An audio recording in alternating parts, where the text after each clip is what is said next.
Assalamualaikum warahmatullahi wabarakatuh. Jumpa lagi di Ifunoku Peng ya. Aku Ifunoku dan kali ini kita ngomongin soal bongkar scholarship. Tapi nggak ngomongin soal beasiswanya kan.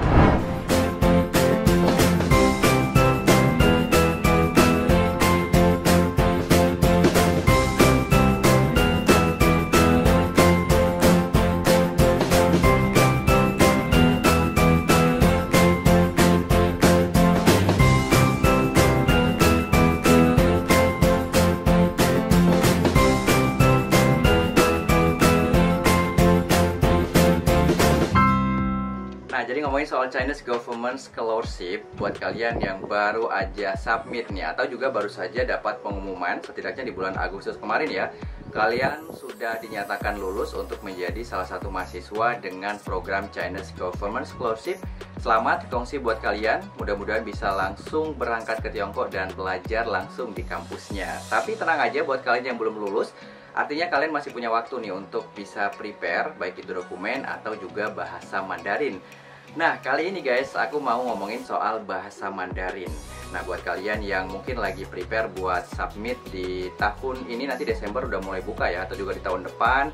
Atau juga buat kalian yang udah lulus, tapi kalian sekarang mungkin belum bisa bahasa Mandarin dan akan mulai belajar bahasa Mandarin. Nah, sepertinya kalian harus mengenal dulu nih, sebetulnya bahasa Mandarin itu seperti apa sih? Nah, kali ini aku mau ngajak kalian nih untuk mengenal bahasa Mandarin. Karena kalau kita belajar bahasa Mandarin, kalau kita nggak kenal dulu karakteristiknya seperti apa, cukup susah juga nih. Apalagi bahasa Mandarin ini kan bahasa yang bisa dikatakan cukup unik juga. Karena memang setiap bahasa itu kan berbeda-beda ya. Dan bahasa Mandarin juga merupakan salah satu bahasa yang tersulit di dunia. Oke, ada beberapa hal yang perlu kalian kenal nih sebelum kalian belajar bahasa Mandarin. Salah satunya, ini mungkin semua orang tahu ya bahwa bahasa Mandarin itu punya karakter atau juga tulisan sendiri atau yang dikenal dengan Hanzi.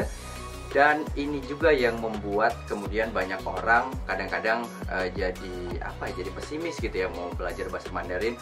Wah, ngelihat tulisannya kok kotak-kotak nih susah dibaca gitu kan. Nah, apalagi dari bahasa Mandarin ini atau juga Hanzi ini ternyata punya sebanyak 50.000 Hanzi nih. Nah, bayangin aja nih 50.000 Hanzi yang mungkin sampai sekarang ini kalian belum mengenal salah satunya. Terus kalian harus menghafalnya, kalian harus tahu cara bacanya seperti apa, nulisnya gimana, terus artinya apa. Mungkin agak pesimis gitu ya, tapi tenang aja. Sebetulnya faktanya di lapangan biasanya digunakan Hanzi ini nggak nyampe 50.000 seperti yang mereka punya gitu, tapi sekitar 2.000 sampai 3.000 Hanzi kalau misalnya kalian sudah bisa hafal. Nah, ini sudah bisa kalian gunakan untuk keseharian karena mereka biasanya juga menggunakan sekitar 2.000 sampai 3.000 Hanzi saja nih guys. Nah, ngomongin soal Hanzi ini juga punya keunikan nih. Salah satunya adalah satu kata itu punya beberapa karakter tulisan. Nah, ini nih yang kadang juga agak sedikit sulit ya. Nah, jadi dari 2.000 atau 3.000 atau dari total 50.000 Hanzi itu, satu kata itu setidaknya bisa saja punya 4 karakter yang berbeda walaupun katanya itu sebetulnya sama. Jadi contohnya itu seperti kata ke, kayak ke atau juga abang. Nah, itu satu karakter ya. Terus juga ada ke memotong. Nah, ini katanya sama juga ke dengan intonasi pertama. Kemudian juga ada ke artinya adalah lagu atau juga ke itu sebuah senjata kuno China. Nah, jadi satu kata itu punya 4 gitu. Nah, ini salah satu kekhasan ya dari bahasa Mandarin itu. Nah, terus bahasa Mandarin Hanzi-nya ini kalau misalnya salah tulis itu juga bisa salah arti. Apalagi ada beberapa kata yang bisa dikatakan tulisannya itu nggak terlalu jauh nih guys. Misal ya, ada karakter Hanzi-nya itu mirip-mirip banget. Misalnya ta itu artinya besar, jadi tulisannya seperti ini. Terus kalau misalnya ada garis kecil gitu ya, kayak garis titik di bagian bawah, itu jadi bacanya tai atau artinya adalah terlalu. Terus kalau misalnya titiknya itu di atas dengan dasarnya dasarnya mirip banget dengan ta yang tadi ya. Nah, itu bacanya jadi cuan. Jadi cuan itu artinya adalah anjing. Walaupun di keseharian biasanya kita suka nyebut anjing itu adalah go. Nah, jadi gitu guys.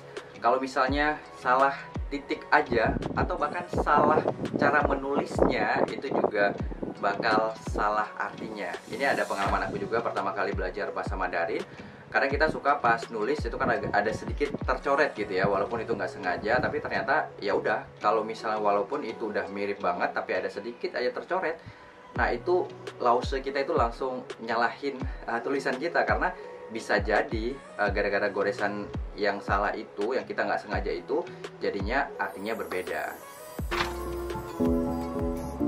Keunikan bahasa Mandarin dengan bahasa lainnya itu juga ada di intonasinya. Nah, kalau bahasa Indonesia itu kan kita nggak ada intonasi ya.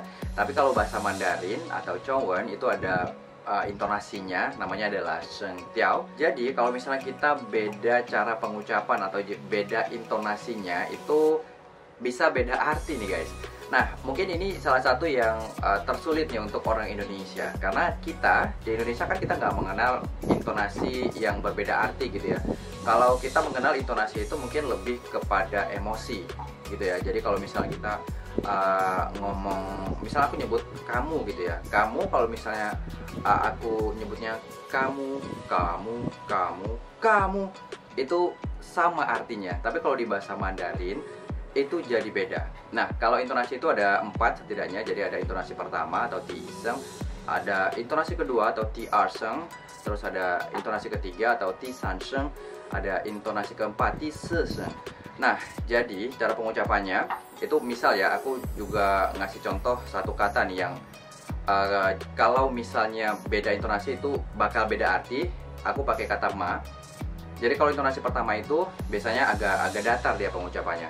Misalnya ma. Nah, artinya itu adalah mama. Jadi misalnya mama itu adalah mama. Tapi kalau misalnya udah intonasi yang kedua, nah itu apa ya, simbolnya itu ke atas. Jadi kita ngomongnya itu kayak kita bertanya, misalnya ma. Nah, itu artinya adalah kebas. Nah, beda ya. Mama, sama satu lagi adalah kebas. Nah, kalau misalnya intonasi yang ketiga itu simbolnya seperti ini. Nah, itu bacanya agak apa ya, agak kayak gelombang gitu ya. Jadi kayak misalnya ma. Nah, itu artinya adalah kuda. Nah, jauh beda banget nih guys. Jadi ini baru 3 aja beda ya. Jadi jangan sampai kalian nggak terlalu perhatian sama ini, nanti bakal susah juga nih kalau misalnya kalian sudah mengenal sebuah kata tapi sengtiaunya itu beda. Nanti ini bakal sulit lagi untuk kalian mengenal satu persatu kata lagi. Nah, terus yang keempat itu adalah ma. Yang keempat itu adalah artinya memaki. Jadi keempat itu beda ya. Nah, terus kalau ma ini juga ada yang kelima nih. Yang kelima itu tidak ada sengtiaunya. Jadi ngucapinnya kayak biasa aja, ma. Nah, biasanya digunakan untuk pertanyaan dan berada di akhir kalimat. Nanti kita bakal share juga tentang ini. Nah, misalnya kayak ni hao ma. Nah, ma-nya itu di akhir yang nanti diartikan menjadi apa. Nah, oke, kita bilang 5 aja ya. Dari 5 ini punya arti yang berbeda. Nah, ini adalah karakteristik dari bahasa Mandarin atau Zhongwen. Nah, jangan sampai nih ya, kalian mau mau manggil mama misalnya ya, tapi kalian akhirnya manggil mama. Nah, ini nanti jadinya kuda. Nah, mamanya bakal marah nih. Nah, ini yang mungkin harus kalian perhatikan juga guys untuk belajar bahasa Mandarin. Nah, pengalaman aku sendiri ya, pertama kali, karena aku orang Indonesia, jadi pertama kali aku belajar bahasa Mandarin itu langsung di Nanjing ya. Dan itu aku nggak terlalu peduli sama namanya sengtiao, karena menurut aku, masa sih orang China gitu ya yang emang ngerti Zhongwen, yang ngerti Mandarin, mereka nggak bisa ngerti maksud aku walaupun aku ngucapin sengtiao yang salah gitu. Karena maksudnya kita masih terbawa dengan apa ya, pola pikir di bahasa Indonesia. Karena kalau bahasa Indonesia kan orang bakal ngerti gitu. Aku mau ngucapin dengan mama misalnya ya, atau mama itu bakal ngerti gitu kan. Nah awalnya aku tuh nganggap wah oke, ini kayaknya nggak penting banget, yang setidaknya aku menghafal kosakata dulu sebanyak-banyaknya. Nah nanti Sentiau bisa perbaiki. Nah ternyata itu adalah cara yang salah. Jadi kalau misal kalian mau belajar bahasa Mandarin sekarang, mau mulai sekarang, kalau bisa dan mungkin wajib banget kalian satu kata itu emang betul-betul belajar mulai dari cara pengucapannya, kemudian juga karakternya, dan juga sentiaunya. Jadi ketika masuk ke dalam otak kalian itu, kalian betul-betul paham bahwa untuk mengucapkan satu kata itu, misalnya kalian mau ngomongin kuda, ma, nah itu betul kalian nanti bakal tertanam di sini bahwa oke, untuk mengucapkan kuda maka sentiaunya itu harus 3 atau ma. Nah itu jauh lebih efektif daripada kalian menghafal dulu tanpa sentiau, terus kalian nanti ketika udah ingat baru menghafal sentiau. Itu agak rumit dan tentu butuh waktu, dan juga ya lebih susah. Apalagi kalau misalnya kita ngomong sama orang China-nya sendiri, mereka bakal nggak paham. Bahasa Mandarin itu juga mengenal dengan pinyin. Nah pinyin ini gimana ya ngomongnya? Gini, kalau kita orang Indonesia, bahasa kita itu kan pakai bahasa abjadnya itu adalah bahasa abjad Latin ya, dari A sampai Z. Nah kalau orang China itu pakai Hanzi atau karakter China, jadi mereka kan untuk orang asing membacanya kan nggak bisa kalau misalnya mereka memang belum mengerti bahasa Mandarin. Nah untuk itu orang China itu punya namanya pinyin. Pinyin ini adalah abjad yang memang kita gunakan A sampai Z. Nah, tapi untuk cara membaca dari karakter China itu atau dari Hanzi-nya itu ya. Jadi ini untuk mempermudah kita belajar juga, untuk mempermudah orang asing untuk membaca. Dan uniknya lagi, kalau di China, TV-TV atau juga film biasanya mereka juga menggunakan pinyin ini guys. Karena apa? Karena ada sebagian daerah, jadi di sana kan ada sekitar 50 suku ya. Nah, mereka ini punya bahasa masing-masing juga, ya kayak Indonesia lah ya, tapi mereka punya bahasa nasionalnya adalah Mandarin. Nah kadang-kadang bahasa itu ya pastinya beda ya, beda suku itu bakal beda bahasa. Nah pinyin ini juga digunakan untuk setidaknya memastikan bahwa karakter yang ini itu bacanya seperti ini dan dengan arti yang dimaksud gitu, jadi biar nggak salah paham. Oke, yang terakhir adalah pronunciation. Nah, ngomongin soal pronunciation atau juga cara pengucapan, ini mungkin ada beberapa yang sama seperti yang di bahasa Indonesia. Tapi kalau misalnya di bahasa Mandarin ada beberapa kata yang menurutku cukup tampak banget nih bedanya. Misalnya huruf B sama P. Nah, jadi kalau misalnya di Mandarin itu B itu dibaca seperti P. Tapi kalau P itu dibaca tetap P tapi ada hanya jadi kayak p gitu.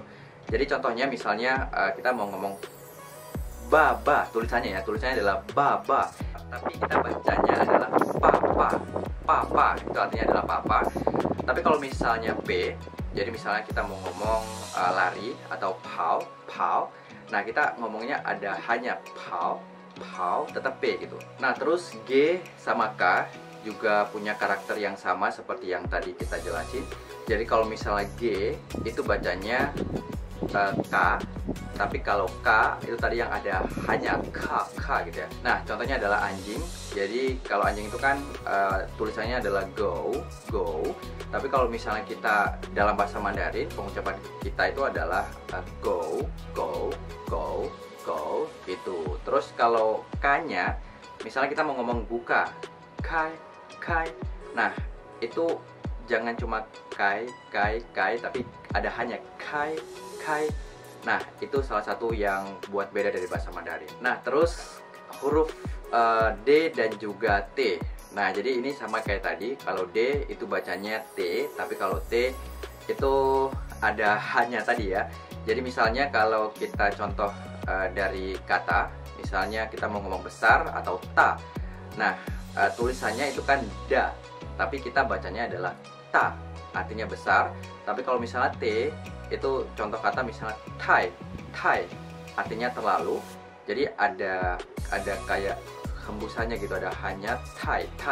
Nah seperti itu. Tapi perlu kalian ketahui juga kalau misalnya kita ngucapin dengan cara yang sesuai seperti bahasa Indonesia. Misalnya tadi kita mau ngomong ta, tapi kita ngomongnya da, itu nggak masalah juga. Atau misalnya kita mau ngomong anjing tadi adalah go, tapi kita mau ngomong go, itu juga nggak masalah. Tapi kalau Laosa aku bilang itu nampak banget orang asingnya. Artinya kalau kalian pingin kayak native speaker, emang betul-betul kayak orang China gitu, kalian ngucapinnya seperti itu. Jadi kalau misalnya D itu ucapinnya T, terus kalau misalnya G itu dibaca K, terus satu lagi tadi B itu dibaca P. Nah, jadi seperti itu guys. Oke, jadi itu tadi beberapa karakteristik yang harus kalian ketahui di bahasa Mandarin.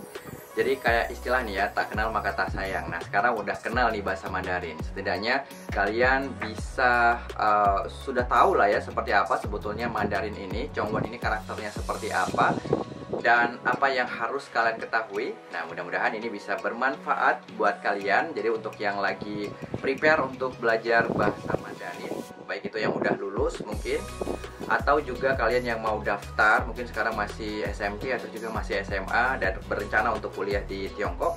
Nah, kalian bisa prepare dari sekarang dan bisa mengenal terlebih dahulu bahasa Mandarin. Caranya mungkin seperti sekarang kalian belajar di YouTube dari beberapa sharing teman-teman, atau juga kalian bisa baca buku. Banyak sekarang buku di perpustakaan atau juga di toko buku yang bisa kalian manfaatkan untuk belajar bahasa Mandarin. Nah, nanti kita juga akan share tentang beberapa trik dan juga tips, terus juga beberapa hal yang perlu kalian ketahui. Jadi kayak kunci atau golden key-nya bahasa Mandarin nanti di sesi selanjutnya. Terima kasih banyak. Ini dulu. Sebelumnya aku juga ucapin selamat buat kalian yang udah lulus di Chinese Government Scholarship. Kita sama-sama berdoa mudah-mudahan pandemi COVID-19 bisa berakhir. Jadi nanti buat kalian yang sudah lulus, yang saat ini juga masih kuliah daring, bisa segera kembali ke Tiongkok. Jadi praktisnya itu jadi lebih menarik lagi dan juga jauh lebih mudah. Sampai jumpa. Assalamualaikum warahmatullahi wabarakatuh.